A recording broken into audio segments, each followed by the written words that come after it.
Hoje com o gerente de produtos para aves da Cargill, Juliano Vittori. Tudo bem? Tudo bem, Otávio. Como é que tá? Bom dia. Bom dia. Vittori ou Vittori? Vittori. Vittori, nenhum nem outro. Errei os dois. Vittori. Mas tá ótimo. Bom, é que é italiano. Quanto a isso, não resta a menor dúvida. Vem cá. Eu estava vendo aqui os dados de vocês, e são dados mundiais, relatório que aponta a contaminação de 75% das amostras de ração para aves em todo o país. Isso é um número muito alto. É bastante coisa, Otávio, né? Hoje a gente percebe que a micotoxina é um problema global, né? E ela, independente se está em aves, se está em bovinos, se está em suínos, ela está numa presença muito alta, né? Como a gente viu, em torno aí de 75%. Aqui são só aves? Não, aí é geral. Aí, geral. na verdade, são os nutrientes gerais que nós utilizamos para a nutrição. Então, aí você tem milho, soja, e aí você tem uma variação da contaminação conforme esses ingredientes vão nas rações das diferentes espécies. Mas você pega o panorama geral, para todos os ingredientes, eles estão com uma alta contaminação. Por que isso, hein?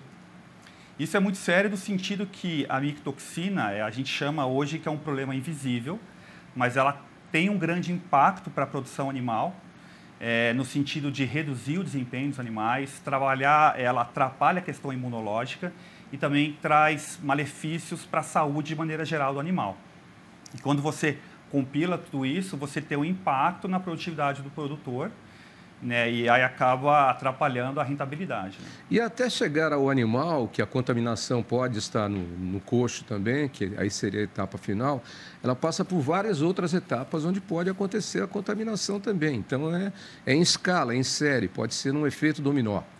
Com certeza, Otávio. Né? A micotoxina, a gente fala que ela é produzida desde o campo. Né? Então, para você diminuir esse problema, o ideal seria que você tivesse algumas ações já ali na colheita, mas também o tipo de preparação de solo, a adubagem que você faz, né? Porque uma planta sob estresse, ela tende a ter mais micotoxinas. Colheita na hora certa. Colheita na hora certa, colheu chuva. Úmido, armazenou úmido, não tem secagem no silo.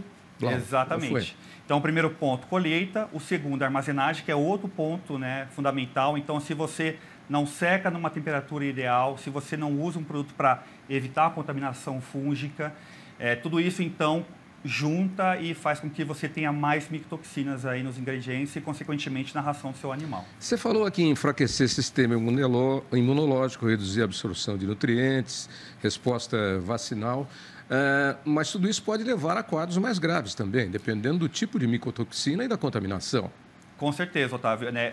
A micotoxina, ela influencia de maneira geral o sistema imunológico, mas se o animal ele já tem um sistema imunológico baixo, ele acaba tendo uma abertura para outras doenças oportunas, né, outras bactérias, e aí você consegue literalmente, dependendo do grau, ter até aumento em mortalidade nesses animais. Né? Então, é bem complicado. Então, a perda não é só produtiva, mas também perda do plantel, dependendo do caso. Qual é a solução que vocês sugerem ou encontraram para isso? Através da Cargill. A Nutron é uma empresa da Cargill, né? Sim. Especializada nessa área. Qual é a solução que vocês encontraram? Porque é um volume muito grande, 75%. É um volume muito grande, é uma preocupação constante, ela vem aumentando no decorrer aí dos anos. Né? Vem aumentando? Vem aumentando. E significa que, além de não tomar medidas preventivas, as pessoas estão, vou usar uma palavra aqui, relaxando mais ainda nos métodos utilizados, o que provoca um aumento ano após ano. Exatamente. Vocês estão repetindo o erro. Repetindo o erro. E tem também, né, hoje a produção cada vez mais intensiva também acarreta um pouco disso. Sim. Né? Então, o time dessa evolução da produção e também de você estar corrigindo isso, ele não está no mesmo. E hoje, para diminuir esse impacto, tem as práticas agrícolas, mas hoje o produtor, assim, quem consome ali, o cara que produz, a pessoa que produz o frango, o suíno, o bovino, ele tem poucas ferramentas. Aí o objetivo dele é utilizar alguns produtos na própria ração, que nós chamamos hoje de adsorventes. E esse adsorvente, ele vai, como se fosse grudar nesse adsorvente, ele sai pela excreta, pela fezes do animal, não entrando dentro do organismo, e aí o animal ele fica saudável nesse sentido. Então, hoje é a ferramenta básica para você mitigar uma micotoxina, é a utilização de adsorventes de micotoxinas nesse caso. Mas aí a utilização desses absorventes, ela é recomendada de modo geral ou apenas quando você constata que você tem contaminação de micotoxina? Ela é recomendada preventivamente ou ela é recomendada já em caso de constatação? Nos dois casos, Otávio. Ela é recomendada preventivamente e aí o tipo de adsorvente, a quantidade que você vai colocar, vai depender do animal que você está falando, da espécie ou da fase que o animal tenha. Então, por exemplo, a preocupação com micotoxina ela é bem maior nas fases mais iniciais, ou animais de alto valor, como animais de reprodução. Então, esse você tem que obrigatoriamente usar como um preventivo. Pontualmente, você pode utilizar quando você observa que está uma contaminação maior além do comum. Então, esse tipo de relatório também nos ajuda a entender qual que é o nível que é seguro, qual que é o nível que você tem ali um perigo, e a partir disso você ter a intervenção, seja ele na colheita, né, tendo orientação com o produtor, mas também quem está produzindo ali o animal no sentido de utilizar um adsorvente. E quem dá essa recomendação e qual a dosagem e quem analisa isso para validar o método? Hoje a própria Cargill Nutron ela tem esse tipo de serviço, né? Então ela consegue entender qual é o tipo de contaminação que você tem, qual o grau e qual o produto. Hoje os produtos eles variam aí na faixa de 1 a 2 quilos por tonelada de ração. E conforme eu falei, depende do tipo de micotoxina, o grau que ele ocorre, mas como elas se combinam, né? Então isso também é um outro preocupante que a gente tem visto também no relatório.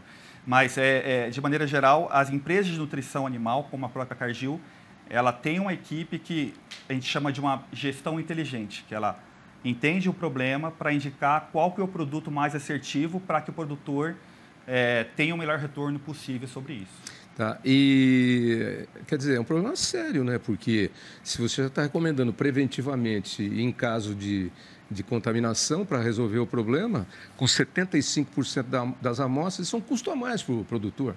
É um custo a mais, com certeza. Mas qual é a vantagem que ele leva na conta final? A vantagem é que, assim, hoje a gente fala que a micotoxina ela é invisível e hoje é difícil você não tê-la, né, na ração. Então, hoje o único método para você mitigar realmente, né, utilizar um adsorvente, mas o que a gente observa é que o retorno do investimento quando você utiliza esse produto ele é super alto, principalmente animais de alto valor. Então, você imaginando que uma vaca ou uma matriz pesada, leve ou uma matriz suína, ela tendo um aborto, o preço desse animal que ela está perdendo, pensando que ele vai ser engordado e ser vendido, é muito alto. Então, se você tem uma redução na taxa de aborto, que é advindo da micotoxina, o retorno é mais do que se paga, né? E não só para questões reprodutivas, mas também desempenho, né? Ganho de peso, produção de leite, no caso de vacas, mas também bem-estar, né? Então a gente entende também que a micotoxina atrapalha o bem-estar e é um ganho geral, mas com certeza hoje as tecnologias estão muito avançadas no sentido de não ser um gasto para o produtor, mas que quando ele necessita, ele tem um retorno muito interessante sobre isso. Vocês arrumaram a solução, que é adsorvente. Tá. Que ele adsorve. Ele adsorve. Então, ele retira da alimentação, da ração, e isso é eliminado. Ou seja, é como se fosse um ímã. Tá, não vai vai com as fezes. Vai com as fezes, exatamente. Ele não fica no animal, na corrente sanguínea. Corrente sanguínea nem nada. Agora, de qualquer forma, era preciso tomar também medidas preventivas em relação ao processo de produção e armazenagem, né? Com certeza, Otávio. Esse é o nosso sonho de consumo, né? O ideal é em que o produtor, na compra dessas matérias-primas, ele exija, né, uma matéria-prima com níveis mínimos, né, e que práticas agrícolas sejam implementadas, né? A gente vê que isso hoje melhorou-se muito, né, com as próprias empresas do governo que dão essa consultoria para o produtor produzir mais, ter lá um espaçamento adequado, ter um nível de adubação correto, mas também tem a segundo momento, que é o armazenamento. Então, quem que vende esse produto tem que também saber armazenar, saber secar, saber, né, ter o manejo adequado. E no último caso, que é que o produtor tem mais controle, é a questão do adsorvente. Mas a gente, né, o adsorvente micotoxina tem aí mais ou menos, né, esse tipo de tecnologia está há mais de 20 anos. Então, a gente vê que evoluiu-se muito, né? Tá. Hoje, as rações, no começo, eram pouquíssimos que se usavam. Hoje, aproximadamente 60% das rações têm um adsorvente. Então, isso tem evoluído e tem ajudado, mas ainda tem espaço para melhorar, porque no próprio relatório a gente tem visto que tem aumentado a frequência, ou seja, mas também micotoxinas novas, que dado as evoluções, a gente tem descoberto que estava ali, mas as tecnologias não permitiam detectar. E hoje tem detectado, mas assim, tem tecnologia que, como tudo, é uma questão de conscientização e entender até que ponto você põe um produto X ou Y para te diminuir aquele impacto ali. Ok, Juliano, muito obrigado pelas informações. Para quem quiser saber mais, qual é a internet de vocês? Muito obrigado, Otávio. Pode acessar www.nutron.com.br. Lá vocês terão acesso a maiores informações, inclusive esse relatório. E agradeço aí pela oportunidade. Obrigado. Até a próxima. Otávio. Até. Porque eu vou para um rápido intervalo e nós já voltamos com o nosso Dia a Dia Rural do Terra Viva, cultivando o melhor do Brasil. Até já.